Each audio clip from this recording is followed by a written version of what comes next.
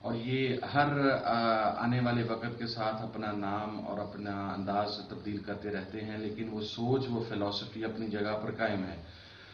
تو جیسا میں عرض کر رہا تھا کہ وہ ابتلا کا دور ابھی جاری ہے، اس میں کمی ضرور واقع ہوئی، لیکن میں چونکہ آپ تمام احباب پاکستان سے باہر تشریف فرمائے ہیں اور محب وطن پاکستانی ہیں، آپ کو پاکستانیوں کا درد ہے، آپ اپنے دل کے اندر ایک جذبہ رکھتے ہیں پاکستان کا، اور آپ پاکستان سے باہر بیٹھ کے سرو کرتے ہیں اس کنٹری کو، جتنے منتظمین ہیں، جتنے شرکاء ہیں اس پروگرام کے، تو ان کی اس کاوش کو بھی خراج تحسین۔ لیکن میں آپ کو پاکستان کی کچھ گراؤنڈ ریالٹیز بتلانا چاہتا ہوں۔ جہاں تک شہید کا مقام ہے، وہ قرآن و سنت سے ہم سب کے سامنے اظہر من الشمس ہے، اور ہمارے علماء، ہمارے فضلاء، ہمارے مفسرین، محققین، شیوخ الحدیث، مفتیان اعظام، اساتذہ اکرام اس کے اوپر مختلف اوقات میں روشنی ڈالتے رہتے ہیں۔ تو میں اس حوالہ سے صرف یہی جو مشہور ایک محاورہ ہے کہ شہید کی جو قوم ہے وہ موت کی حیات ہے، اس کو مناسب سمجھتے ہوئے پاکستان کے موجودہ حالات کی جانب جانا چاہتا ہوں کہ جب آپریشن ضرب عضب کی ابتدا ہوئی تو پاکستان کے اندر یہ گمان کیا جانے لگا کہ نیشنل ایکشن پلان کے آنے کے بعد یہ تکفیری یا دہشت گرد یا فرقہ واریت کی سوچ کا خاتمہ ہوگا۔ ہم نے، اور جب میں نے لفظ ہم کہا تو اس سے مراد یہ تھی کہ مجلس وحدت مسلمین اور سنی اتحاد کونسل کا جو ایک پولیٹیکل الائنس ہے، ہم نے اس وقت اپنے تحفظات قوم کے سامنے رکھے اور ہم نے یہ بتلایا کہ یہ جنگ دو محاذوں پر ہے۔ ایک محاذ افواج پاکستان کا ہے اور ایک محاذ یہ سول گورنمنٹ کا ہے، سول ایڈمنسٹریشن کا ہے۔ افواج پاکستان کے محاذ پر تو ہمیں اس وقت بھی کوئی دو رائے نہ تھی کہ ہماری قوم، فوج جو ہے وہ قوم کے لیے قربانی بھی دے گی، عالم اسلام کے لیے قربانی دے گی، اور وہ قربانیوں کا سلسلہ آج بھی جاری ہے۔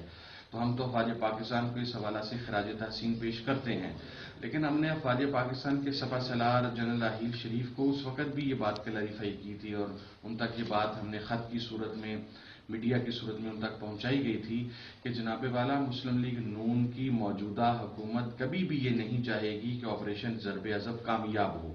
And whenever I say this thing, I talk with the logic, and the logic is that for the last 20-25 years, Pakistan Muslim League Nawaz is supporting the extremist elements in Pakistan and outside Pakistan.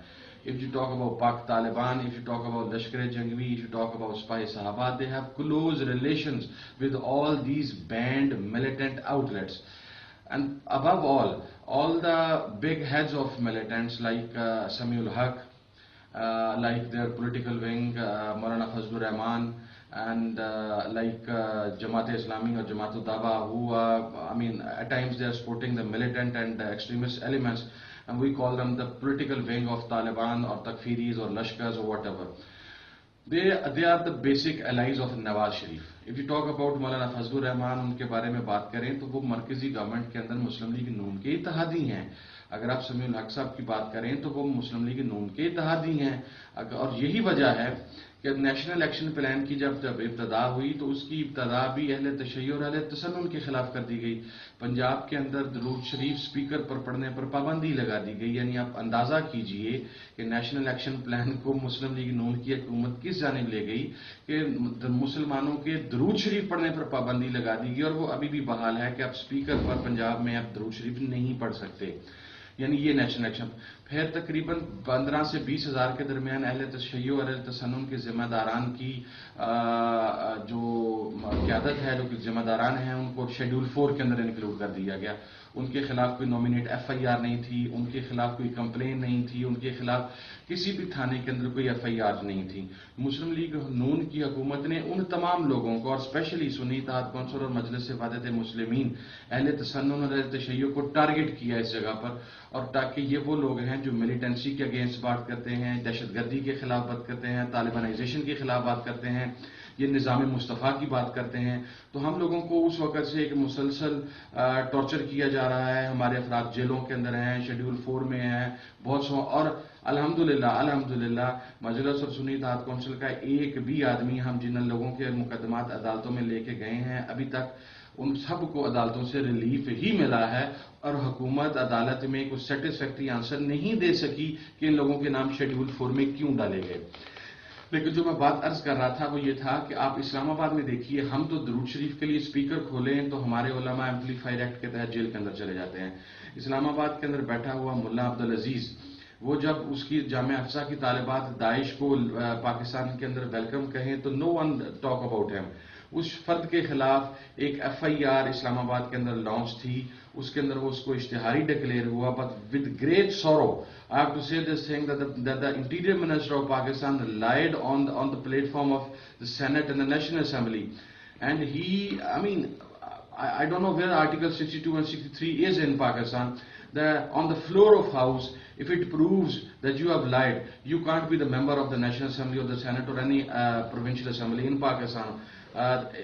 If a law implies, but again the problem is کہ پاکستان کے اندر جس طریقے سے ان لوگوں کو support کیا جا رہا ہے، ہم اس حوالے سے اپنی آواز بھی اٹھا رہے ہیں. اور میں یہ سمجھتا ہوں کہ سول حکومت کی سطح پر کسی قسم کے اقدامات نہیں کیے گئے. مثلا اختصار کے ساتھ 2-3 باتیں آپ کے سامنے عرض کر دوں کہ آپ کے نصاب تعلیم میں تبدیلی نہیں کی گئی. آپ نے اپنی قوم کو نہیں بتایا کہ دہشت گرد کون ہے، تکفیری کون ہے، فرقہ واریت کرنے والا کون ہے، مذہبی انتہا پسند کون ہے، اس کی ڈیفینیشن کیا ہے، اور اسلام کا true face of peace and love. یا جب اپنے پیدا ہونے والے بچے کو نہیں بتائیں گے تو ایک ٹیررزم افیکٹڈ سوسائٹی، ایک ایکسٹریمسٹ سوسائٹی، ایک سیکٹیرینزم سے افیکٹڈ سوسائٹی کیسے اپنی نوجوان نسل کو ان چیزوں سے آگاہ کرے گی؟ تو ایجوکیشن معاملے میں کوئی ریفارمز نہیں ہو سکی اور حکومت نے کوشش نہیں کی. نیکٹا کو نہ فنڈ ریلیز کیے گئے، نیکٹا کی نہ میٹنگ ہوئی، اور نیشنل ایکشن پلان کے تحت نیکٹا سب سے امپورٹنٹ ادارہ تھا. اس کے بعد وہ مدارس جو پاکستان میں دہشت گردی کے اندر ملوث ہیں. I'm not saying that all the Pakistani agencies, all the Pakistani security forces, they are saying that there are few madaris in Pakistan. Even the late Shaheed Colonel Shuja Khan Zada, the Interior Minister of Punjab, he passed these statements کہ ہم نے پنجاب کے اندر کچھ اداروں کو جو دہشت گردی کے اندر ملوث ہیں ان کی ہمیں شناخت ہو گئی ہے. And after giving this statement he is no more with us, ان کو شہید کر دیا گیا. تو یہ سرکاری سطح پر بات کی جاتی ہے کہ بہت سے ایسے مدارس ہیں جو دہشت گردی کو سپورٹ کرتے ہیں، لیکن سول گورنمنٹ نے مدارس پر آپریشن کرنے کے حوالہ سے کسی قسم کا کوئی کام نہیں کیا. اسی طریقے سے پاکستان کے اندر میڈیا کو یوز نہیں کیا گیا. پاکستان کے الیکٹرانک اور پرنٹ میڈیا کو اگر نواز شریف اور ان کی موجودہ حکومت اپنی ذاتی نمود و نمائش کے لیے فرنٹ پیج کے پورے اشتہارات دے سکتے ہیں تو قوم کو بھی گائیڈ کرنے کے لیے اشتہار دیے جا سکتے ہیں کہ آپ نے اس دہشت گردی کے فریب سے، آپ نے اس لعنت سے کیسے چھٹکارا پانا ہے. تو میں یہ سمجھتا ہوں کہ پاکستان کے اندر افواج پاکستان کا آپریشن ضرب عضب کے نام سے موجودہ حالات میں جاری ہے. انفارچونیٹلی وہ اپنے گیون ٹائم کے اندر مکمل نہیں ہو سکا، اور اس کی بنیادی وجہ بھی حکومت پاکستان کا اس میں عدم تعاون ہے. اور پھر وہ لوگ جو وزیرستان سے مائیگریٹ کر کے یہاں پر آئے، حکومت نے انہیں بھی فیسیلیٹیٹ کرنے کے حوالے سے کوئی کام نہیں کیا. فوج اپنا کام آسان طریقے سے سر انجام دے رہی ہے، سول حکومت نہیں دے رہی. اور میں نہیں سمجھتا، اور میرے پاس کوئی ایسے شواہد بھی نہیں ہے، میرے پاس کوئی ایسا بلیف بھی نہیں ہے کہ میں یہ یقین رکھ سکوں کہ مسلم لیگ کی حکومت اس حوالے سے احسن طریقے سے کوئی کام سر انجام دے سکے گی. اور آخر میں پاکستان کے اندر آپ جانتے ہیں کہ شیعہ سنی اور یا تمام مسالک کی عبادت کے حوالہ سے یا سیکٹرینزم کے خاتمہ کے حوالہ سے جو کاوش سنی اتحاد کونسل اور مجلس وحدت مسلمین نے کی وہ پوری قوم کے سامنے ہے. میں یہ بلیو کرتا ہوں اور ہمارا یہ ایمان ہے اور ہم یہ سمجھتے ہیں، ہم صاحب شعور آدمی ہیں، ہمیں آئیڈیلزم کے اوپر نہیں جینا چاہیے. وہ need to be realistic in real ways. And the real thing is کہ پاک اہل سنت کے اندر اور اہل تشیع کے اندر اختلافات موجود ہیں، علمی اختلافات. But why can't we live with each other in spite of those differences? یہی چیز ہے. اور پاکستان کے اندر میں ہمیشہ یہ کہتا رہا، ہمارے اسلاف یہ کہتے رہے کہ ٹھیک ہے، ایک دوسرے سے علمی اختلاف ہونے کے باوجود ہم میں سے کسی نے ایک دوسرے کے قتل و قتال کا فتویٰ نہیں دیا. That's what I'm repeating again, that none of Ahl Sunnat has passed any fatwa against Ahl Tashayyu or the killing of any of Ahl Tashayyu in Pakistan. That never happened. In fact, the Deobandis or the Takfiris, they have used the name of Ahl Sunnah, and on the name of Ahl Sunnah they have killed, they have assassinated the Ahl Tashayyu leadership. اور میں تو یہ بھی کہتا ہوں کہ اہل سنت کے مزارات ہوں یا اہل تشیع کی عبادت گاہیں ہوں یا اہل سنت کی عبادت گاہیں ہوں یا ہمارے مدارس ہوں یا ہماری پولیٹیکل لیڈرشپ ہو یا ہماری مذہبی لیڈرشپ ہو، اس کو وکٹمائز ہی تکفیری اسکول آف تھاٹ نے کیا۔ پاکستان کے اندر میرے اپنے والد سے لے کر ڈاکٹر سرفراز نعیمی سے لے کر پیر سمیع اللہ چشتی سے لے کر ان تمام بزرگوں کو شہید کیا گیا بائی دا تکفیریز۔ آن دا ادر ہینڈ اگر اہل تشیع کی جانب دیکھیں تو ان کی تمام لیڈرشپ کو بھی شہید کیا گیا بائی دا تکفیریز۔ تو ہم تو ایک پیج کے اوپر ہیں، تو یہ ایک کاوش تھی جو ہم نے مشترکہ طور پر کی۔ اس کا بنیادی مقصد بھی دنیا کو یہ آگاہ کرنا تھا کہ اہل سنت اینڈ اہل تشیع، یہ جو پاکستان میں بات کی جاتی ہے کہ سنی شیعہ لڑائی، دیر از نو سنی شیعہ وائلنس ان پاکستان، دیر از نو سنی شیعہ لڑائی as such in Pakistan. The problem is those takfiris, they are using the names of Ahl Sunnah, and whenever these kind of incidents happened in the last 2-3 years, me in my own capacity and my party and Raja Nasir Abbas, His Excellency, and his party, they both become on the front. اور ہم نے front پہ آ کے بتایا کہ پاکستان کے اندر جب راول پنڈی والا انسٹیٹیوٹ ہوا تو ہم نے کہا یہ تکفیریز ہیں، ان کے اہل سنت سے کوئی تعلق نہیں ہے، اور آپ اہل تشیع کے مارے جانے میں اہل سنت کا نام نہ لیں. الحمدللہ اس معاملے میں ہمیں بہت کامیابی بھی ملی، سیاسی میدان میں ہمیں کامیابی ملی. For the first time in the history of Pakistan, Majlis Ibadat Muslimin and Sunni Ittihad Council, they have managed political programs, joint political gatherings in Pakistan, and not just in like just few hundred people attended those gatherings. They were in thousands, and at times they were almost 500,000. So and that happened for the first time in the history of Pakistan. First time in the history of Pakistan, I went to Gilgit-Baltistan in the last elections to support the candidates of MWM and to support the candidate of Sunni Ittihad Council in Astor. So I mean, this is the political alliance which is happening between Ahl Sunnah and Ahl Tashayyu in Pakistan, اور ہم قریب آتے جا رہے ہیں، اور اس کی وجہ سے معاشرے میں سیکٹیرینزم بھی دور ہو رہا ہے، اور وہ طبقہ جو پہلے ہمارے نام کے اوپر دہشت گردی کرتا تھا وہ اب بے نقاب ہو کے پوری قوم کے سامنے آ چکا ہے. میں دعا گو ہوں منتظمین کو مبارکباد دینے کے بعد کہ اللہ رب العزت ہماری اس کاوش کو قبول و منظور فرمائے. ہمیں آپ کے تعاون کی ضرورت ہے. آپ کی جب اخلاقی امداد ہمارے ساتھ ہوگی، جب ہمیں یقین ہوگا، اور آپ کا سب سے بڑا تعاون یہ ہے کہ آپ کی دعائیں ہمارے ساتھ ہوں. جب آپ ہمارے لیے دعا کریں گے تو ہمارے لیے منزل آسان ہو جائے گی. تو میں تمام شرکاء سے، تمام منتظمین سے درخواست گزار ہوں کہ وہ آخر میں ہمیں اپنی دعا میں یاد رکھیں، اور انشاءاللہ زندگی رہی تو ان قریب اسٹیٹس کے اندر آپ لوگوں کے ساتھ ملاقات بھی ہوگی، کیونکہ میرا مستقبل قریب میں ایک پلان ہے. تو میں آیا تو انشاءاللہ ضرور حاضر ہوں گا. وآخر دعوانا الحمدللہ رب العالمین والسلام علیکم ورحمۃ اللہ وبرکاتہ. اب ہم دعوت دیتے ہیں مجلس وحدت المسلمین کے سیکریٹری جنرل علامہ راجہ ناصر عباس صاحب کو. اعوذ باللہ من الشیطان الرجیم، بسم اللہ الرحمن الرحیم. الحمدللہ والصلاة والسلام علی رسول اللہ وآلہ آل اللہ واللعنۃ دائمۃ علی اعدائہم اعداء اللہ من یوم عداوتہم الی یوم لقاء اللہ. اما بعد فقد قال الحکیم فی کتاب المتین ووصدق القائلین. اعوذ باللہ من الشیطان الرجیم، بسم اللہ الرحمن الرحیم. لقد ارسلنا رسلنا بالبینات وانزلنا معهم الکتاب والمیزان لیقوم الناس بالقسط. خداوند متعال نے انسانی معاشرے کی ہدایت کے لیے اور اسے ایک متوازن اور بیلنسڈ معاشرہ بنانے کے لیے آسمان سے کتابیں نازل کیں، منشور بھیجا، قواعد اور ضوابط بھیجے، قانون بھیجا انبیاء کو دے کر، انبیاء کے ذریعے. لذا خداوند متعال کا ارشاد ہے لقد ارسلنا رسلنا بالبینات، ہم نے تمام انبیاء کو بینات اور واضح دلائل کے ساتھ بھیجا، روشن دلیلوں کے ساتھ بھیجا. وَأَنزَلْنَا مَعَهُمُ الْكِتَابَ وَالْمِيزَانَ، اور ہم نے ان کے ساتھ ایک کتاب، ایک منشور، ایک دستور بھیجا، ایک سسٹم بھیجا. والمیزان، اور میزان بھیجا، معیار حق و باطل بھیجا.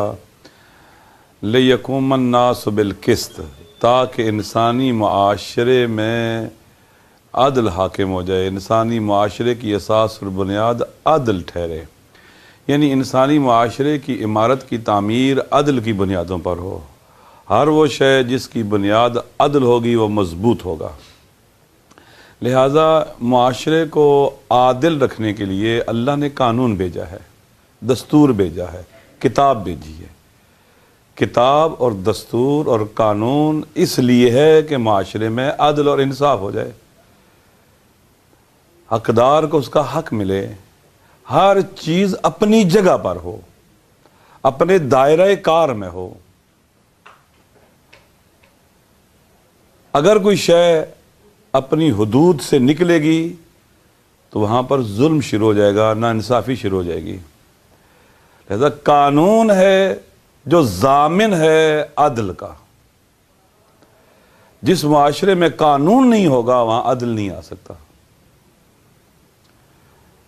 ہم نے ان کے ساتھ کتاب بھیجی، کتاب نازل کی، دستور نازل کیا، لِيَقُومَ النَّاسُ بِالْقِسْطِ، یعنی اس کتاب کا، اس قانون کا، اس دستور اور منشور کا مقصد قیام عدل ہے۔ دوسری چیز جو خداوند متعال نے جس کی طرف ہماری توجہ دلائی، انبیاء جو ہماری طرف بھیجے ان کی خصوصیات اور صفات بھی بیان کی۔ اس سے پہلے کہ میں ان کی خصوصیات کو بیان کروں، اللہ نے ہمیں خطاب کیا قرآن مجید میں اور کیا کہا؟ کونوا قوامین بالقسط، یعنی اللہ کے نبی نے اگر زمین پر آ کر منشور قرآنی کو نافذ اور حاکم کرنا اور معاشرے میں عدل کو نافذ کرنا ہے تو ایک قانون اللہ کی طرف سے اور رسول اللہ کی طرف سے ہے۔ جب تک عوام ساتھ نہ دیں گے اور عدالت مطالبہ نہیں ہوگا عوام کا، عدالت خواہ نہیں ہوں گے، عدل حاکم نہیں ہوگا۔ جب تک عوام قانون کے مطابق زندگی نہیں گزاریں گے عدل وجود میں نہیں آئے گا۔ لہذا قرآن مجید میں ارشاد خداوندی ہے کونوا قوامین بالقسط، تم عدل نافذ کرنے والے بن جاؤ، قوام بن جاؤ، یعنی بہت اہمیت دو عدل کے نفاذ کو۔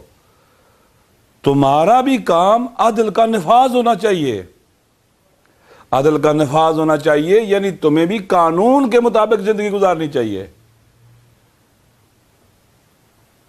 یہ ہماری ڈیوٹی ہے۔ قرآن مجید میں اللہ نے حکم دیا کونوا قوامین بالقسط، اللہ کا حکم ہے، آرڈر ہے، ہم سب کو آرڈر ہے کہ ہم بھی عدل کے قیام کے لیے اٹھیں، عدل کے نفاذ کے لیے اٹھیں، یعنی قانون کی حکمرانی کے لیے اٹھیں۔ قانون حکمران ہو جائے، قانون حاکم ہو جائے معاشرے کے اوپر۔ قانون کی حکومت، امام خمینی فرماتے ہیں کہ قانون کے مطابق زندگی یعنی تقوی، قانون کے مطابق اپنے آپ کو چلانا یعنی تقوی۔ جو شخص قانون شکنو فرماتے ہیں وہ بے تقوی انسان ہے، وہ متقی نہیں ہے۔ لہذا سب کی ذمہ داری ہے قانون کی حرمت کے لیے، قانون کے احترام کے لیے، قانون کے نفاذ کے لیے اٹھیں۔ یہ سب کی ذمہ داری اور ڈیوٹی ہے۔ دوسری چیز جو قانون نافذ کرنے والے اور قانون لانے والی شخصیات کی اللہ نے قرآن مجید میں صفت بیان کی ہے وہ ہمارے نبی کی ہے کہ انک لعلی خلق عظیم، آپ عظیم اخلاق کے مالک ہیں۔ لو کنت فظا غلیظ القلب لانفضوا من حولک، اخلاق بہت اہم ہے۔ ایک انسانی معاشرے کو بیلنس رکھنے کے لیے، اسے بہتر بنانے کے لیے، اسے ترقی اور پیش رفت کی طرف لے جانے کے لیے اخلاق بہت اہم ہے۔ خوف خدا، حساب اور کتاب کا احساس، اپنے آپ کو اللہ کی بارگاہ میں حاضر پانا، اس کے محضر میں حاضر پانا، وہ اخلاق اور وہ اقدار جن کی اساس اور بنیاد ایمان باللہ ہو، اللہ پر ایمان ہو، اللہ پر باور ہو، اللہ پر یقین ہو، یعنی وہ هو يعلم ما في الصدور ويعلم خائنۃ الاعین وما تخفی الصدور، وہ اللہ جو آنکھوں کی خیانت سے بھی آشنا ہے، جو انسانوں نے سینے میں چھپا رکھا ہے اس سے بھی واقف ہے۔ ہم اس کے محضر میں، اس کے حضور میں، وہ بارگاہ میں ہیں۔ وہ اقرب الیکم من حبل الورید، وہ ہماری شاہ رگ سے بھی زیادہ ہمارے قریب ہے۔ وہ اخلاق جو اپنے آپ کو خدا کی بارگاہ میں حاضر پانے کی کیفیت سے جنم لے، جس میں سچائی ہو، میں اللہ کے حضور میں ہوں، میں نے سچ بولنا ہے، جھوٹ نہیں بولنا ہے، جس میں عفو درگزر ہو، جس میں عیب جوئی نہ ہو، تہمت نہ ہو، بے وفائی نہ ہو، بے حیائی نہ ہو، پاک دامنی ہو، وفا ہو، حیا ہو، شرافت ہو، ایثار ہو، فداکاری ہو، تواضع ہو، انسانوں سے محبت ہو، انسان دوستی ہو. یہ اخلاقی اقدار ہوں گی تو پھر انسانی معاشرہ رشد کرے گا. وَإِلَّا اگر اخلاقی اقدار سے عاری معاشرہ ہو جائے لیکن قانون کے مطابق زندگی گزارے تو اس کی مثال اس چڑیا گھر کی طرح ہوگی جس میں مختلف پنجرے بنے ہوئے ہیں. کسی میں بیڑیا ہے، کسی میں شیر ہے، کسی میں کون سا حیوان ہے، کسی میں کون سا حیوان ہے. وہ بند ہیں پنجروں کے اندر. قانون کے پنجرے میں انسان ایسے بند ہو جائیں گے، لیکن جب کبھی یہ دروازہ کھل گیا تو ایک دوسرے کو چیر پھاڑ کے کھا جائیں گے. بعض یورپین ممالک کے بارے میں مجھے پتہ ہے، شاید برطانیہ کے حوالے سے 60 لاکھ ان کی 60 ملین آبادی ہے، 14.5 ملین کیمرے لگے ہوئے ہیں وہاں پر. اگر خوف خدا ہوتا، تقوی ہوتا، قیامت کا ڈر ہوتا تو یہ 14.5 ملین کیمرے لگانے کی ضرورت نہیں تھی. 14.5 ملین کیمرے انسانوں کو کنٹرول کرنے کے لیے. یہ معاشرہ اخلاق سے عاری معاشرہ بھی معاشرہ برباد ہو جاتا ہے، وہ زوال کا شکار ہو جاتا ہے. پاکستان کے اندر جس ملک میں ہم رہتے ہیں، اس ملک کے اندر آپ قانون کے حوالے سے دیکھیں تو آئین شکنی کی بہت زیادہ مثالیں موجود ہیں. قانون شکنی کی مثالیں بہت موجود ہیں. یہاں اس ملک کا آئین شکن لوگ مسلط ہو گئے، آئین توڑ کر مارشل لا لگا دیا، اور ہماری عدلیہ نے ان کی حمایت کی، ان کو قانونی قرار دیا. ان کی قانون شکنی اور آئین شکنی کو قانونی قرار دیا. یہ ہماری عدلیہ کی تاریخ ہے. یہ ان کی تاریخ ہے جنہوں نے عدل کے نفاذ میں مرکزی رول پلے کرنا ہے. ان ججوں اور قاضیوں کی یہ تاریخ ہے جو قانون شکن لوگوں کو، آئین توڑنے والوں کو، ان کو قانونی راستہ دیتے رہے، قانونی سپورٹ دیتے رہے. یہ ملک جس رنج اور درد میں مبتلا ہے، وہ سیاسی بحران ہو، وہ معاشی بحران ہو، وہ اجتماعی بحران ہو، وہ امن و امان کے حوالے سے بحران ہو، ان تمام بحرانوں کی جڑ قانون شکنی اور قانون پر عمل نہ ہونا ہے. کمزور کے لیے اور قانون، طاقتور کے لیے اور قانون. جس ملک کے اندر قانون کی حرمت اور تقدس نہ ہو، لوگوں کے سامنے قانون پامال ہو، طاقتور پامال قانون کرے اور لوگ آنکھیں بند کر لیں.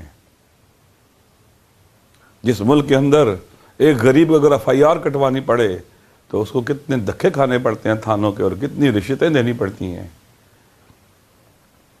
جس ملک کے اندر اگر کوئی غریب آدمی کہیں سے خدا نخواستہ کوئی چیز اٹھا لے کسی کی، اسے چوری کی FIR کاٹ کے جیلوں میں بند کر دیا جاتا ہے، اور جو پارے ملک کے تمام خزانے لوٹ کر طاقتور بن گئے. ملک ان کے ہاتھ میں تھا. اس ملک کی سٹیل مل نہیں چل رہی، ان کی سٹیل ملیں بہت چل رہی ہیں. وہ جب سیاست میں آئے تھے تو غریب تھے، آج بہت مالدار ہو گئے ہیں. یا غریب نہیں تھے تو میڈیاکر تھے، آج بہت بڑے مالدار بن گئے، اور ملک کمزور اور غریب ہو گیا ہے. اس ملک کے جرنیلوں کو آپ دیکھ لیں، ان کی پراپرٹیز کو آپ دیکھ لیں. بلینر ہیں، کہاں سے لائے یہ پیسہ؟ کدھر سے لائے ہیں؟ یہ قانون شکنی ہوئی ہے، کرپشن ہوئی ہے. یہ اخلاق سے عاری لوگ، یہ اندر سے کھوکھلے انسان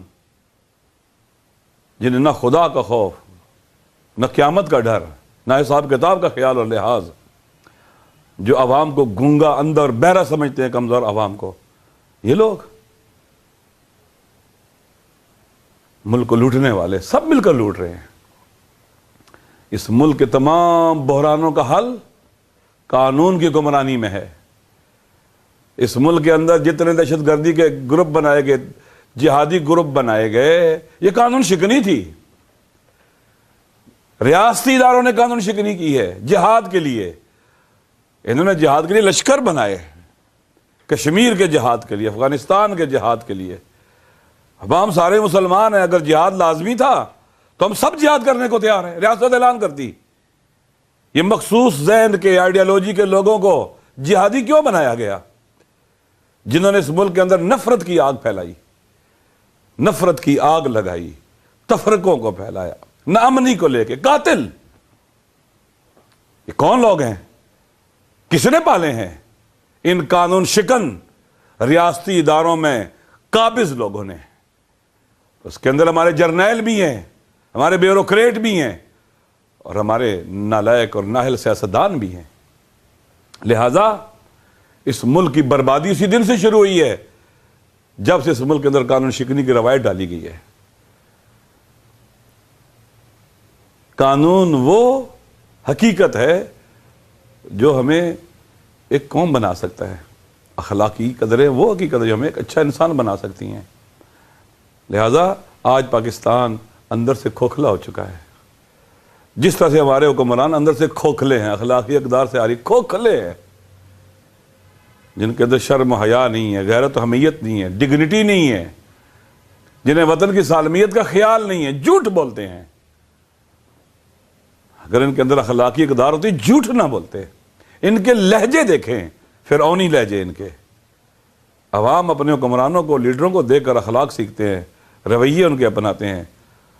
یہ حکمران دیکھیں, لیڈر دیکھیں سیاسی جماعتوں کے, مقابلہ ان میں, ریس لگی ہے ان کے اندر, دوڑ لگی ہے ان کے اندر کرپشن کی. کون زیادہ کرپشن کرتا ہے, کون زیادہ لا قانونیت کرتا ہے. پھر وکیل خرید لیتے ہیں, بڑے بڑے وکیل جو ماہر وکیل ہیں, جو بظاہر قانون پڑھتے ہیں اور قانون کی حکمرانی کے لیے کوشش کرتے ہیں, قانون شکنوں کو سپورٹ کرتے ہیں.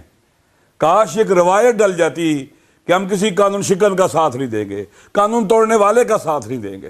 ہاں, جو قانون کی حرمت کا خیال رکھنے والے مظلوم ہیں ہم ان کا ساتھ دیں گے. لیکن یہاں کی عدلیہ ہو, یہاں کے وکلاء ہوں, یہاں کے سیاستدان ہوں, یہاں کی مقننہ ہو, یہاں کی مجریہ ہو, یہ سارے کے سارے قانون کی حرمت کو پامال کرنے والے, قانون شکن اور اخلاقی اقدار سے آری نفرتیں پھیلانے والے. پاکستان آج جتنے بحرانوں کا شکار ہے, ہم قوم نہیں بن سکے. ہر وہ چیز جو ہمیں اکٹھا رکھ سکتی تھی اس کو ہم سے چھین لیا گیا. اسلام کے نام پر ہم اکٹھا ہو سکتے تھے, اس کو ہمارے اندر اختلاف کا مرکز بنا دیا گیا. وطن کے نام پر اکٹھا ہو سکتے تھے, وہ بھی اختلاف کا مرکز بنا دیا گیا. ضرورت ہے اس بات کی کہ عوام کے اندر شعور پیدا ہو, ان کو بصیرت دی جائے, انہیں مایوسی سے نکالا جائے, نا امیدی سے نکالا جائے, انہیں حوصلہ دیا جائے, اور انہیں ان ظالموں کے خلاف جدوجہد کے لیے میدان میں لایا جائے. انہیں ان کے حقوق یاد دلوائے جائیں, ان کا حق بتلایا جائے. ان کے ساتھ جو لوٹنے والے لوگ ہیں ان کو بتلایا جائے, انہیں بے نقاب کیا جائے اور ان کے ساتھ کھڑا ہوا جائے. انہیں حوصلہ اور ہمت دی جائے اور انہیں یاد کرایا جائے کہ اللہ کے وعدے ہیں, اگر مظلوم میدان میں نکلیں گے اللہ ان کی مدد کرے گا. قرآن کی آیت میں خداوند ارشاد فرماتا ہے, وَقَالَ مُوسَىٰ لِقَوْمِهِ اسْتَعِینُوا بِاللَّهِ وَاصْبِرُوا. موسیٰ نے اپنی قوم سے کہا کہ اے میری قوم, اللہ سے مدد مانگو اور ثابت قدم رہو, حوصلہ نہ ہارو, ہمت نہ ہارو. ان الارض للہ یورثها من یشاء من عبادہ. یہ زمین اللہ کی ملکیت ہے, اللہ جسے چاہے گا اپنے نیک بندوں میں سے, پاکیزہ بندوں میں سے زمین کا وارث بنا دے گا. والعاقبۃ للمتقین. عاقبت متقین کے لیے ہے, پرہیزگاروں کے لیے, ان کے لیے ہے جو اللہ کے لیے اٹھتے ہیں, فرعونوں کے خلاف قیام کرتے ہیں, نمرودوں کو للکارتے ہیں اور میدان میں ثابت قدم رہتے ہیں. اللہ انہیں اپنی زمین کا وارث بنا دیتا ہے. اگر پاکستان کے مظلوم بھی ان فرعونوں کے خلاف اٹھیں گے, ان نمرودوں, شدادوں اور قارونوں کی نسل کے خلاف اٹھیں گے, اور مذہبی بلم باورا, یہ جو منحوس ٹرائکا ہے مذہبی بلم باوراؤں کی اور معاشی قارونوں کی اور سیاسی فرعونوں کی, اس مثلث کو توڑا جا سکتا ہے مظلوموں کی طاقت کے ذریعے. اگر مظلوم میدان میں نکلیں گے اللہ مدد کرے گا اور کامیابی قدم چومے گی. اسی طرح سے پاکستان کا 24 ممالک یا 34 کنٹری یا 21 کنٹری، اب ان کا یہ بھی نہیں پتہ چلتا کہ کتنے ملک اس کے اندر ہے. بہرحال اس اتحاد کے اندر جانا یہ بھی غیر قانونی ہے، لا قانونیت ہے اور اخلاقی اقدار سے آ رہی ہے کہ آل سعود جو پوری دنیا میں دہشت گردی کی ماں ہے، یہ وہابی تکفیری جہادی آئیڈیالوجی، یہ تکفیریت کی ماں ہے جو سعودی عرب سے چلی ہے. داعش وہاں سے، القاعدہ وہاں سے، النصرہ وہاں سے، تمام دہشت گرد اور لشکروں کا تعلق انہی کی آئیڈیالوجی کے ساتھ ہے. اب ماشاءاللہ جو دہشت گرد پیدا کرتے رہے ہیں، جو دہشت گردوں کی ماں ہیں، اب دنیا کے سامنے چکے رسوا ہو چکے ہیں، دنیا کے سامنے ایکسپوز ہو چکے ہیں. اب یہ چاہتے ہیں کہ دہشت گردی کا مقابلہ کرنے کے لیے الائنس بنائیں. نہیں، یہ الائنس دہشت گردی کا مقابلہ کرنے کے لیے نہیں ہے. یہ الائنس اس لیے بنا رہے ہیں کہ دہشت گردوں کو مینج کر کے اپنے مقاصد اور اہداف کے لیے استعمال کریں. اور اس الائنس کے اندر جانا بھی پاکستان کے عوام اس کے مخالف ہیں. پاکستان کے باشعور عوام کو پتہ ہے کہ آج تک پاکستان میں آل سعود نے کوئی انڈسٹری نہیں لگائی، کوئی فیکٹریاں نہیں لگائی. ہاں، دہشت گردی کے مراکز جو کہ مدارس کی شکل میں وہ بنائے اور پاکستان کے اندر توازن، طاقت کا توازن بگاڑا، نفرتوں کو پھیلانے والوں کو طاقتور کیا، تفرقے پھیلانے والوں کو طاقتور کیا اور قاتلوں کو طاقتور کیا. لہٰذا یہ جو پاکستان وہاں جا رہا ہے، یہ افسوس کے ساتھ کہنا پڑتا ہے کہ یہ ہمارے حکمران یہ اسٹیٹ مین نہیں ہیں. یہ اپنے ذاتی تعلقات کو نبھا رہے ہیں، اپنے ذاتی احسانات کا بدلہ چکا رہے ہیں. اللہ وطن کی سالمیت اس بات کی متقاضی ہے کہ اس کے قریب نہ جائے، اس مکروہ اور منحوس الائنس کے قریب نہ جایا جائے.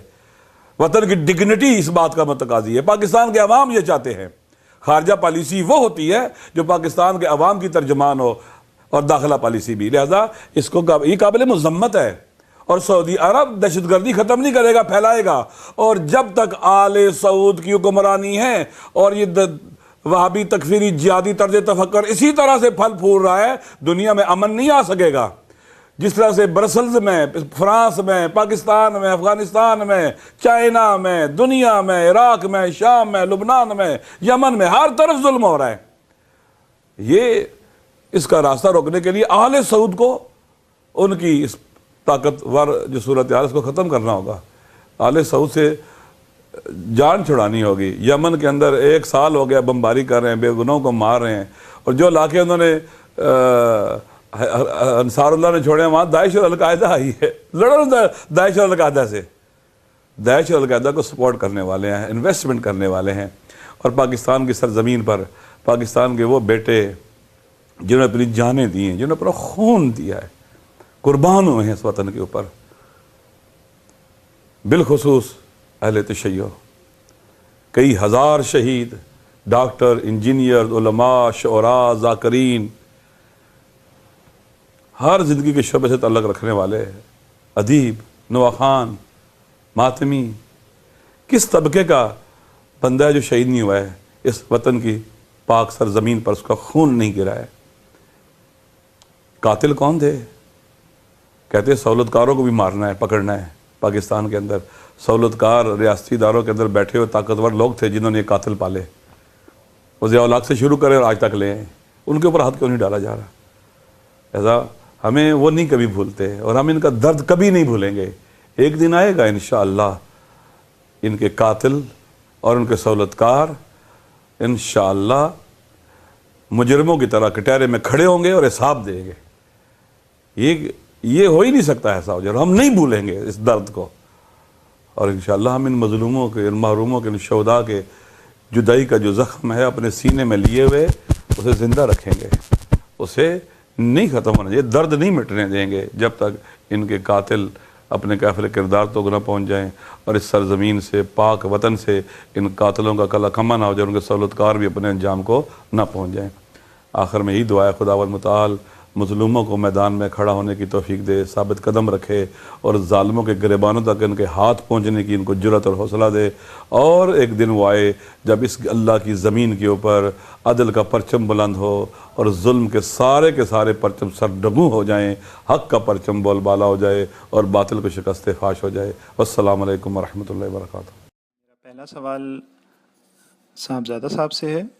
وہ یہ ہے کہ لال مسجد مولوی عبدالعزیز جو ہے وہ مسلسل اپنے نظریات کا پرچار کر رہا ہے تکفیریت سے متعلق، اور اس سلسلے میں حکومت کی مجرمانہ خاموشی کے سلسلے میں آپ کا کیا لاہ عمل ہے؟ شکریہ۔ بسم اللہ الرحمن الرحیم۔ دیکھیں، جہاں تک لال مسجد کے اس مولوی کی بات ہے عبدالعزیز کی، تو اس کے حوالہ سے چونکہ ہمارا تعلق پاکستان کے پرامن طبقے سے ہے اور ہم سیاسی لوگ ہیں، ہم کسی قسم کی کوئی مسلح جدوجہد سے یا گوندلی یا دھمکیوں پر یقین نہیں رکھتے۔ ہمارا اس حوالے سے واضح موقف ہے کہ ہمیں سیاسی اسٹرگل کر کے ایسے عناصر کو بے نقاب کرنا چاہیے۔ اس حوالہ سے ہم نے کچھ عرصہ پہلے بھی لال مسجد کے مولوی کے خلاف ہم نے مظاہرہ بھی کیا، جس وقت اس نے آئین پاکستان کو غیر اسلامی قرار دیا، تو ہمارے جو مفتیان اور علماء تھے ان کی طرف سے مناظرے کا چیلنج بھی کیا گیا، لیکن وہ اس مناظرے اور چیلنج سے اس نے راہ فرار اختیار کی۔ تو ابھی بھی سنی اتحاد کونسل ہو یا مجلس وحدت المسلمین کی قیادت ہو یا ہمارے ساتھ جو لوگ ذہنی اور فکری ہم آہنگی رکھتے ہیں، ہم لوگ ہر میڈیا ہاؤس پر، ہر چینل پر، پاکستان کے الیکٹرانک اور پرنٹ میڈیا کے ذریعے نہ صرف اس کے دوہرے معیار کو عوام کے سامنے پیش کر رہے ہیں، بلکہ اس کے ساتھ ساتھ ہم حکومت پاکستان کے دوہرے معیار کو بھی لوگوں کے سامنے رکھ رہے ہیں۔ اور یہی وجہ ہے کہ ہم لوگوں کے اس طرز عمل کی وجہ سے، ہم لوگوں کی اس پرامن جدوجہد کی وجہ سے اب پاکستان کی سول سوسائٹی، پاکستان کے تمام لوگ جو ہیں وہ کوشچن کر رہے ہیں حکومت پاکستان کی کریڈیبلٹی کو، حکومت پاکستان کی جانبداری کو، اور ان کے سامنے لال مسجد کے خطیب کا حقیقی چہرہ منظر عام پر آ چکا ہے۔ اور اس کے حوالہ سے پاکستان کی نیشنل اسمبلی میں، پاکستان کی سینٹ کے اندر باقاعدہ طور پہ کوشچننگ بھی ہوئی۔ یہ اس پرامن سیاسی جدوجہد کا ہی نتیجہ تھا کہ حکومت کو ایوان بالا کے اندر بھی جواب دینا پڑا، اگرچہ پاکستان کے وزیر داخلہ چودھری نثار صاحب نے وہاں پر جھوٹ ہی کا سہارا لیا، لیکن بہرحال اس پبلک پریشر کی وجہ سے اب وہ انڈر کوشچن ہے، مولوی عبدالعزیز بھی اور اس کے ساتھ ساتھ حکومت وقت بھی۔ بسم اللہ الرحمن الرحیم۔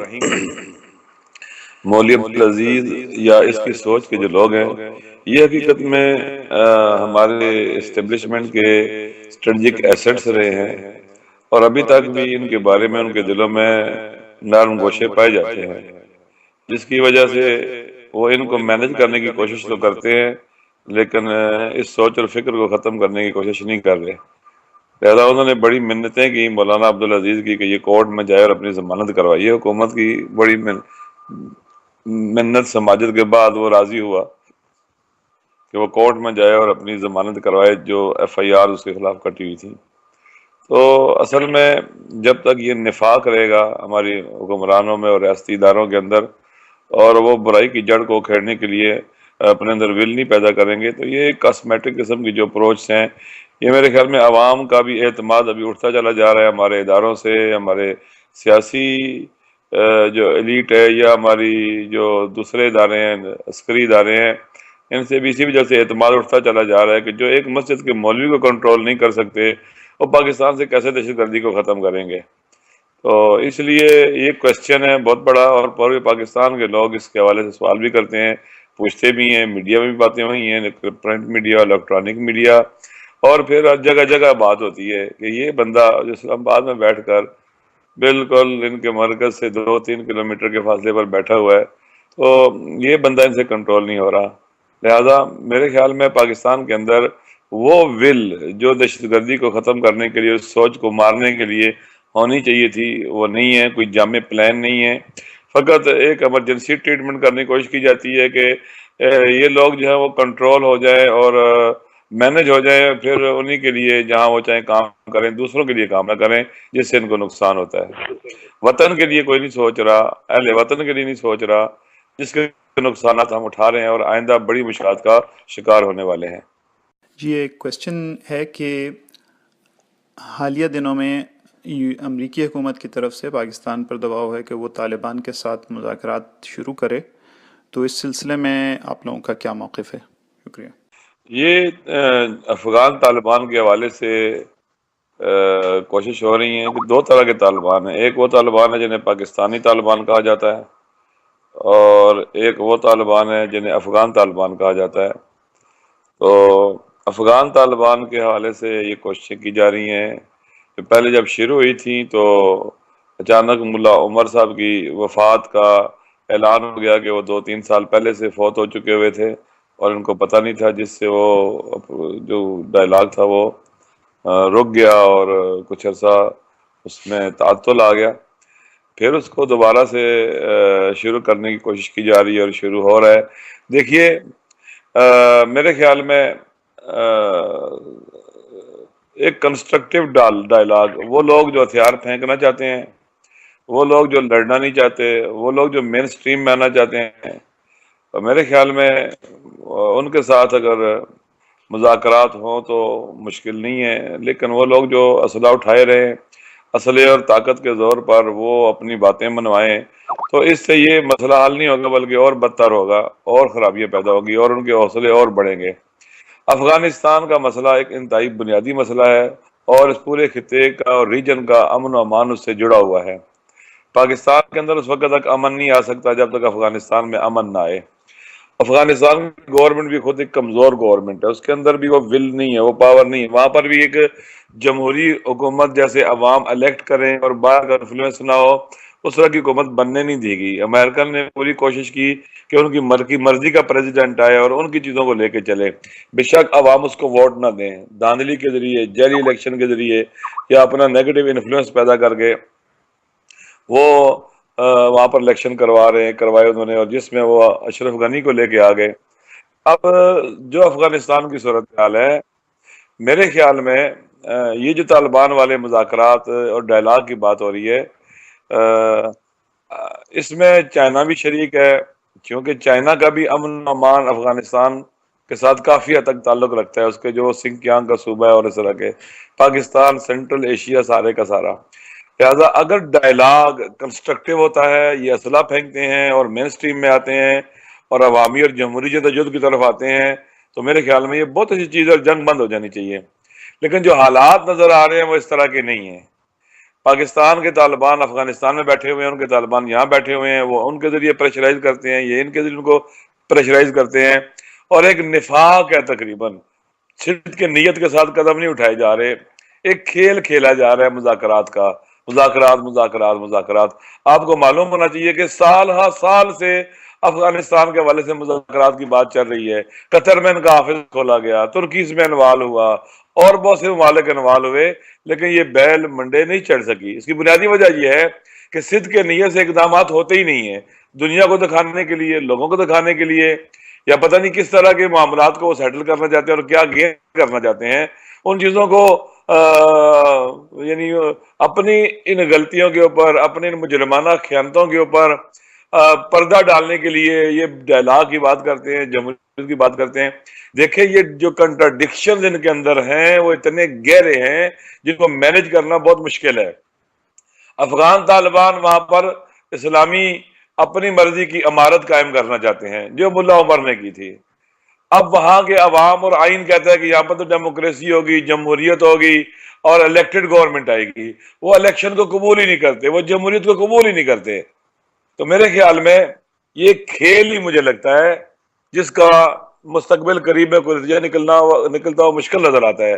البتہ اگر صدق کے نیت سے پاکستان، اس میں ساتھ ایران کو بھی شامل کیا جائے، چائنا شامل ہو، اس خطے کے ممالک یہ اگر طے کر لیں اور عہد کر لیں کہ ہم نے اس خطے کے اندر، ریجن کے اندر، ہمسایہ ممالک میں جنگ اور دہشت گردی کو ختم کرنا ہے تو یہ مل کے کر سکتے ہیں۔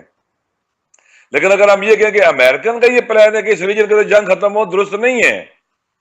پورے ایشیا کا ڈسٹرب رہنا، پورے ایشیا کا جنگوں میں الجھا ہوا رہنا، یہ عالمی قوتوں کے لیے، امریکہ اور ان کے حمایتیوں کے لیے بہت سوٹیبل ہے، ان کے حق میں ہے، ان کو فائدہ پہنچاتا ہے۔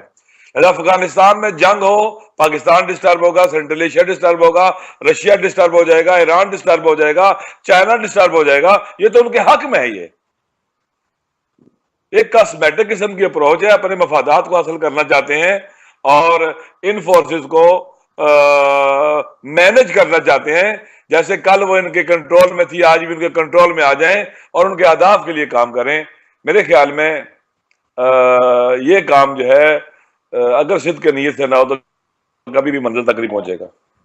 جی صاحب نے تقریباً تمام معاملات کا بڑی خوش اسلوبی کے ساتھ احاطہ کر دیا ہے، اور ہم یہ اس حوالے سے یہی چیز جو رضا صاحب کا نقطہ نظر ہے وہی سیم نقطہ نظر ہمارا بھی ہے، اور ہمارا بھی یہی سمجھنا ہے کہ بہت آسان ہے یہ کہہ دینا کہ گڈ طالبان اور بیڈ طالبان، مطلب جو گڈ طالبان ہیں ان کے ساتھ آپ مذاکرات کے اوپر بیٹھ جائیں۔ پاکستان نے اس چیز کا مزہ پہلے چکھ بھی چکا ہے پاکستان، کہ پاکستان کے اندر ٹی ٹی پی تحریک طالبان پاکستان کو بیڈ طالبان ڈکلیئر کیا گیا اور افغان طالبان کو گڈ طالبان ڈکلیئر کیا گیا، لیکن اس کے بعد کیا ہوا، وہی قتل و غارت اور وہ تمام کا تمام پریشر جو ہے وہ دوبارہ حکومت پاکستان کے اوپر آ گیا۔ تو ہم یہ سمجھتے ہیں کہ یہ تھیری کی حد تک یا فلسفی کی حد تک تو یہ بڑی خوبصورت بات ہے، لیکن پریکٹیکل گراؤنڈز کے اوپر شاید اس کے اوپر عمل کرنا اتنا آسان نہیں ہے اور نہ ہی ہوگا۔ جی، ایک اور کوشچن یہ ہے کہ آج کل ملک عزیز میں سیاسی تبدیلیاں دیکھی جا رہی ہیں، خاص طور سے MQM کے حوالے سے۔ آپ کے خیال میں کیا یہ ایک مثبت پیش رفت ہے؟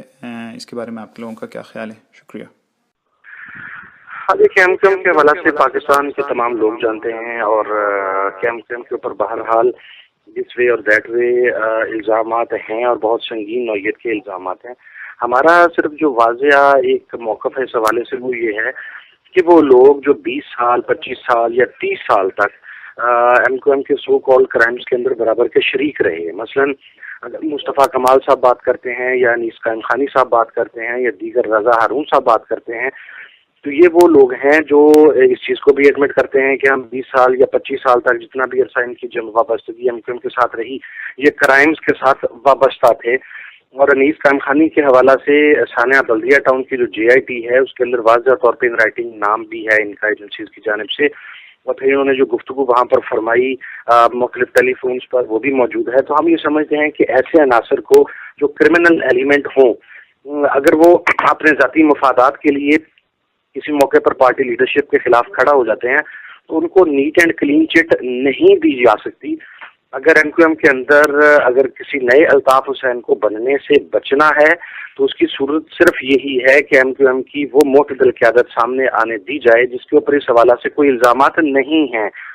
یہ جتنے بھی احباب نئی پارٹی بنا رہے ہیں ان کے اوپر بہرحال ہر حوالہ سے سیریس اور سنگین نوعیت کے الزامات ہیں، یہ مختلف کرائمز کے اندر حکومتی ایجنسیز کو مطلوب بھی رہے ہیں۔ تو میں یہ سمجھتا ہوں کہ ایک ہی رات کے اندر چونکہ یہ الطاف حسین کے خلاف ہو گئے اور پھر انہیں کلین چٹ دے دی جائے، یہ کوئی اچھا طرز عمل نہیں ہے۔ اور ویسے بھی میں سمجھتا ہوں کہ ان کے اقدامات کی وجہ سے شاید الطاف حسین یا مہاجر ووٹ جو ہے اس کو مزید تقویت ملے گی، اور مہاجر ووٹ جو ہے وہ زیادہ شدت کے ساتھ الطاف حسین صاحب کی طرف مائل ہوگا۔ دیکھیے کہ جو سیاسی لیڈرشپ اور پولیٹیکل لیڈرشپ ہے اگر جینون طریقے سے وجود میں نہ آئے اور ایک مصنوعی طریقے سے وہ ادارے پارٹیاں بنانے شروع کر دیں جن کا حق ہی نہیں ہے آئینی اور قانونی طور پر وہ کسی جماعت کو بنائیں اور وہ جماعتوں کو توڑنا شروع کریں اور ان کے اندر سے وہ عنصر جو ان کے ساتھ آ جائے اور اس کو پھر وہ کلین چٹ دے دیں، یہ ایسا رویہ ہے جو کبھی بھی پازیٹیو نتائج نہیں دے سکتا۔ برے راستے پہ چل کر کبھی منزل تک نہیں پہنچا جا سکتا۔ اور یہ وہ لوگ ہیں، آپ ذرا اگر اس کے انٹرویو سنیں مصطفیٰ کمال کے، اور وہ اس کے کلپس بھی موجود ہے، ایک فرعون کی طرح بات کرنے والا آدمی، اور پھر اچانک سے یہ اترتے ہیں کراچی میں اور کراچی کے اندر ان کو احساس ہو جاتا ہے جی کہ ہم تو تائب ہو گئے، ہمیں غلطیوں کا احساس ہو گیا ہے۔ تو غلطیوں کا جو احساس ہوتا ہے جن لوگوں کو، تو ان کو تو پھر اپنی توبہ کرنی چاہیے اور اپنے جرائم کی معافی مانگ کر اپنی زندگی جو ہے نا اس طرح سے گزارنی چاہیے کہ ان کو تو پاور کے قریب نہیں آنے دینا چاہیے، کیونکہ پہلے یہ آزمائے جا چکے ہیں، انہوں نے پہلے ظلم کیے ہوئے ہیں، زیادتیاں کی ہوئی ہیں، زیادتیوں میں شریک رہے ہیں۔ تو میرے خیال میں یہ ہمارے ادارے جو کبھی کاف لیگ بناتے ہیں، کبھی فارورڈ بلاک بناتے ہیں، کبھی کیا بناتے ہیں، ان کو اب یہ پریکٹس 67 ایئر ہو گئے میں بند کرنی چاہیے اور لوگوں کو، پاکستان کے عوام کو موقع دینا چاہیے وہ خود فیصلے کریں اور انہوں نے کس طرف جانا ہے۔ اگر اس طرح کی مصنوعی طریقوں سے یہ قدم اٹھاتے رہیں گے تو ہمارا ملک سیاسی بحرانوں کا، مشکلات کا شکار رہے گا اور اس طرح کے اقدامات کا کوئی نتیجہ نکلنے والا نہیں ہے۔ پاکستان میں ہمیشہ اس طرح کی مصنوعی جماعتیں جو بنتی ہیں وہ غبارے کی طرح ان کی ہوا نکل جاتی ہے۔ لہذا یہ اقدام جو ہو رہا ہے میرے خیال میں ہمارے اسٹیبلشمنٹ نے شروع کروایا ہے اور ان لوگوں کو کلین چٹ دینا چاہتے ہیں، انہوں نے میرے خیال میں ڈرائی کلیننگ کا سسٹم رکھا ہوا ہے۔ مصطفیٰ کمال صاحب نے یہ بھی کہا تھا کہ حماد صدیقی پر اگر الزام ثابت ہو جائے تو مجھے بھی اس کے ساتھ پھانسی دے دی جائے. کرمنل آدمی جس کے بارے میں پورا ملک کہتا ہے وہ کرمنل ہے. جی آئی ٹیز میں اس کا نام, وہاں کے کراچی کے لوگ کہتے ہیں کہ یہ تنظیمی کمیٹی کے اندر کیا کیا ظلم کرتے رہے ہیں لوگ عوام کے اوپر. تو میرے خیال میں یہ جو کوشش کی جا رہی ہے یہ حماقت ہے, اور اس کا ساتھ دینا, ریاستی اداروں کو ان کو سپورٹ کرنا, ٹی وی چینل پر ان کو لا کے بٹھا دینا, ان کو پروٹوکول کے ساتھ کراچی سے حیدرآباد لے کے آنا, ان کو حمایت کرنا, یہ بالکل پہلے بھی اس طرح کے اقدامات ہو چکے ہیں اور ناکام ہو چکے ہیں, اور یہ بھی ناکام ہونے والا ہے, کامیاب نہیں ہوگا یہ. جی اگلا سوال یہ ہے کہ سنی اتحاد کونسل میں کون سی جماعتیں شامل ہیں اور اس کا کیا پس منظر ہے؟ شکریہ. جس وقت میں یہ عرض کر رہا ہوں کہ جس وقت سنی اتحاد کونسل منظر عام پر آئی تو اس وقت اس کے چند بنیادی اسباب تھے, اور ان میں سے ایک سبب یہ تھا کہ اس وقت چونکہ پاکستان طالبانائزیشن سے, ایکسٹریمزم سے کے دور سے گزر رہا تھا, تو اس وقت اہل سنت کی تمام جماعتوں نے یہ متفقہ طور پر فیصلہ کیا کہ ایک نئے الائنس کو بنایا جائے, جو نیا الائنس اپنی تکمیل کے بعد اس کے خلاف جدوجہد کرے. وہ جدوجہد ہوئی. اس کے بعد سنی اتحاد کونسل کو باقاعدہ جماعت رجسٹرڈ کروا دیا گیا. اس وقت اہل سنت و جماعت کی کم و بیش 20 سے زیادہ جماعتیں ہیں جو سنی اتحاد کونسل کا باقاعدہ طور پر حصہ ہیں. اور میں آپ کو ایک بات عرض کرنا چاہتا ہوں کہ سنی اتحاد کونسل کے اندر اہل سنت کی تمام جو نمائندہ تنظیمیں ہیں مذہبی حوالہ سے, اسٹوڈنٹ ونگ کے حوالہ سے, وہ اس کے اندر شامل ہیں. اور چونکہ جمعیت علماء پاکستان پہلے بھی سنی اتحاد کونسل کا پارٹ نہیں رہی, تو وہ اب بھی سنی اتحاد کونسل کا پارٹ نہیں ہے. اس کے علاوہ ابھی تک وہ تمام جماعتیں جو انتظام منظر عام پر آئیں وہ اس کے اندر شامل ہیں. سوال یہ ہے کہ کیا یہ جو اینٹی تکفیر فورسز ہیں ان کے درمیان کوئی ایسا اتحاد انتخابی وجود میں آ سکتا ہے جو پارلیمنٹ کے اندر معتدل قوتوں کو لے کے جائے؟ بالکل ایسے آ سکتا ہے. ہمارا سنی اتحاد کونسل کے ساتھ الائنس ہے, انشاءاللہ کوشش کر رہے ہیں کہ اور پارٹیوں کے ساتھ بھی ہم اکٹھے ہوں, مل کے جائیں, اور پاکستان کے اندر اینٹی تکفیر جو فرنٹ ہے اس کو مضبوط بنائیں, اس میں اور قوتیں بھی آئیں. اسی طرح سے مثلا مختلف سیاسی جماعتوں کے ساتھ بھی جو ہمارے ریلیشن ہیں جو اینٹی تکفیر ہیں وہ بھی آہستہ آہستہ ہمارے روابط بڑھ رہے ہیں, اور امید ہے جو ہماری اپنی پاور بھی بڑھتی چلی جائے گی اور دوسری اینٹی تکفیر قوتوں کو یہ احساس ہوتا چلا جائے گا کہ ہم مل کر ہی پاکستان کے اندر ایک اعتدال کو وجود میں لا سکتے ہیں اور پاکستان کے اندر انتہا پسندی اور ایکسٹریمزم اور تکفیریت کو کاؤنٹر کر سکتے ہیں. تو یہ احساس ہونا بھی ضروری ہے, اور میرے خیال میں ایک سوچ اب پیدا ہو چکی ہوئی ہے. مختلف اے پی سیز کی گواہ ہیں کہ ہم فکر اور اس طرح کی قوتیں ایک دوسرے کو بلاتی ہیں, اپنی اے پی سیز میں ملاقاتیں کرتے ہیں, ملتے ہیں, بات چیت کرتے ہیں. لوکل سطح کے اوپر بھی جو الیکشن ہوتے ہیں زمینی میں بھی ایک دوسرے کو سپورٹ کرتے ہیں. تو ایک ابتدائی گراؤنڈ بن رہی ہے اس بڑے الائنس کی طرف انشاءاللہ جو فیوچر میں وجود میں آ سکتا ہے اور پاکستان کے اندر سے ایکسٹریمزم اور تکفیریت کو کاؤنٹر کر سکتا ہے. دیکھیے جہاں تک الیکٹورل پالیٹکس کا تعلق ہے اس حوالہ سے جو میری اپنی ذاتی رائے ہے وہ یہ ہے کہ پاکستان کے اندر ایک ریولیوشنری چینج آئی جس وقت مجلس وحدت مسلمین اور سنی اتحاد کونسل کے درمیان ایک الائنس ہوا, اور ہم نے اس الائنس کو صرف جلسوں کی حد تک نہیں رہنے دیا. میں اگر آپ سے بات کروں کہ گلگت بلتستان کا انتخابات جو ابھی کچھ عرصہ پہلے ہوئے, ان انتخابات کے اندر جو نمائندگان تھے جہاں پر چونکہ اکثریت مجلس وحدت مسلمین کی تھی, لیکن انہوں امیدواران کی کمپین کے لیے اہل سنت کی پوری لیڈرشپ مجھ سمیت خود وہاں پر گئی, اور پہلی مرتبہ وہاں پر مجلس وحدت مسلمین کے تعاون کے ساتھ اہل تسنی بھی جو ہیں وہ وہاں پر اسٹور کے علاقے کے اندر وہ نہ صرف کھڑے ہوئے بلکہ انہوں نے ووٹ بھی حاصل کیے.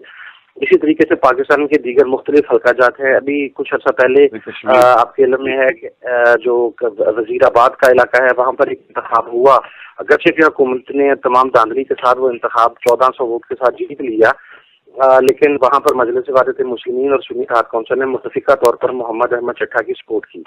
ابھی کشمیر کے اندر انتخابات اگلے چند ماہ کے اندر ہونے چلے جا رہے ہیں, اور اس حوالے سے بھی مجلس اور سنی اتحاد کی قیادت کے درمیان اتفاق رائے ہو چکا ہے. وہاں کی جو مقامی کمیٹیز ہیں وہ اس کے اوپر ورکنگ کر رہی ہیں, اور جو امیدواران آئیں گے وہاں پر وہ انشاءاللہ متفقہ طور پر آئیں گے. تو میں یہ سمجھتا ہوں کہ یہ وہ چیزیں ہیں جو اس سے پہلے پاکستان میں نہیں ہوئیں. ان کی ملٹائی ریزنز ہیں, میرا نہیں خیال کہ اس وقت ان ریزنز کو ہمیں ڈسکس کرنا چاہیے, لیکن پاکستان کے اندر جس قسم کی پذیرائی ہمیں ملی ہے اس انتخابی اتحاد کے بعد, اور جس طریقے سے ہم گراس روٹ لیول پر, اسٹریٹ لیول پر گئے ہیں, ہم نے مشترکہ متفقہ جدوجہد کی ہے. گزشتہ بلدیاتی انتخابات میں بھی میں آپ کو کروں ہمارے امیدواران دونوں پارٹیوں کے جیتے ہیں. تو یہ ایک نئی بگننگ ہے. اور آپ دیکھیں جب آپ کسی جمود کو توڑتے ہیں تو آپ ڈے فرسٹ ہی کو ریولوشن نہیں لے کے آ سکتے. آپ کو اسٹرگل کو کنٹینیو کرنا پڑتا ہے. بیسک پرابلم کنٹینیوٹی ہے. لیکن الحمدللہ پچھلے 3 سال سے جس طریقے سے یہ اتحاد مسلسل آگے چلا جا رہا ہے اور مزید تقویت پکڑتا جا رہا ہے, تو اس کنٹینیوٹی کے سبب جو پازیٹیو ریزلٹس ہیں وہ آنے والے انتخابات میں ہم انشاءاللہ پوری قوم کو دکھائیں گے. بسم اللہ الرحمن الرحیم. سوال یہ ہے کہ اہل تشیع کے ہاں یونٹی کے حوالے سے کیا پیش رفت ہے. دیکھیے اہل تشیع کے اندر مختلف طبقات ہیں.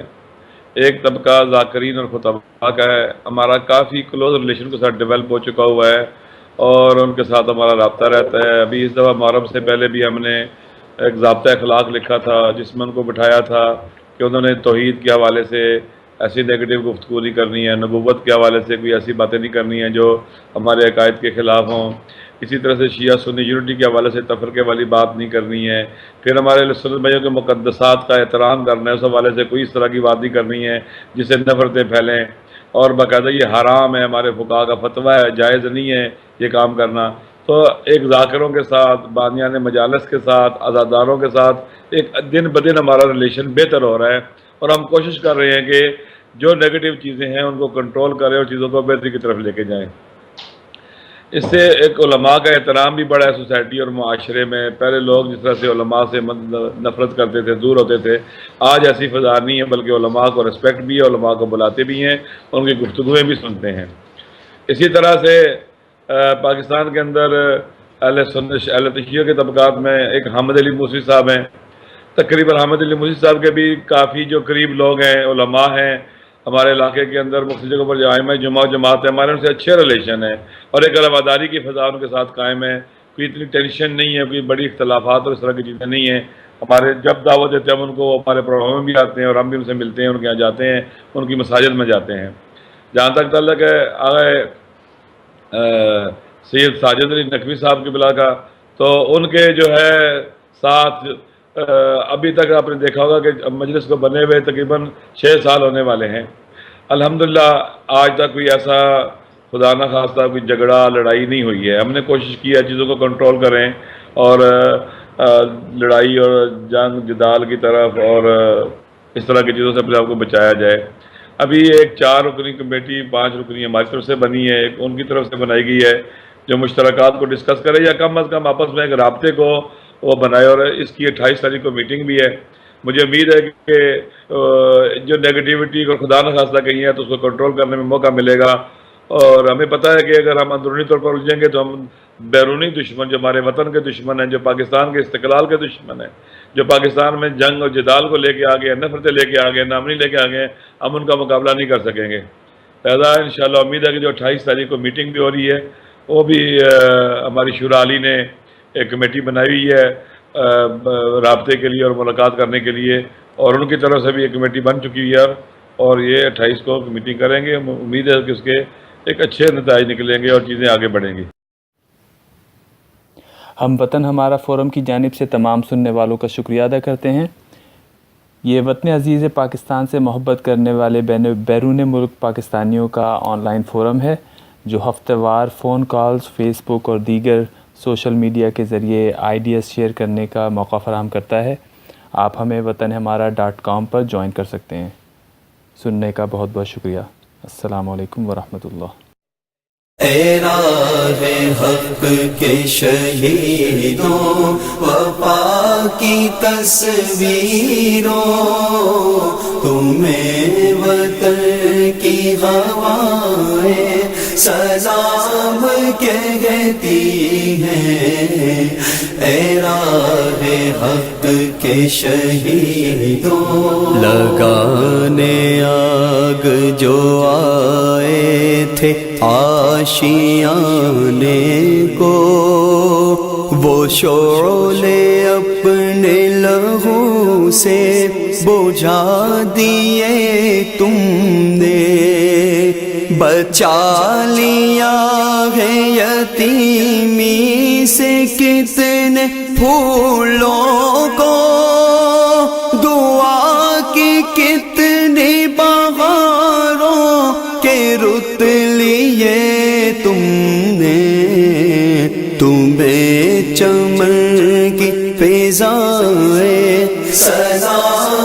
کہتی ہیں اے راہ حق کے شہیدوں وفا کی تصویروں تمہیں وطن کی ہوائیں سلام کہتی ہیں اے راہ حق کے شہیدوں چلے جو ہوں گے شہادت کا جام پی کر تم رسول پاک نے دامن میں لے لیا ہوگا علی تمہاری شجاعت پہ جھومتے ہوں گے حسین پاک نے ارشاد یہ کیا ہوگا تمہیں خدا کی رضا سلام کہتی ہیں اے راہ حق کے شہیدوں وفا کی تصویروں تمہیں وطن کی ہوائیں سلام کہتی ہیں اے راہ حق کے شہیدوں جناب فاطمہ ذکر رسول کے آگے شہید ہو کے کیا ماں کو سرخ رو تم نے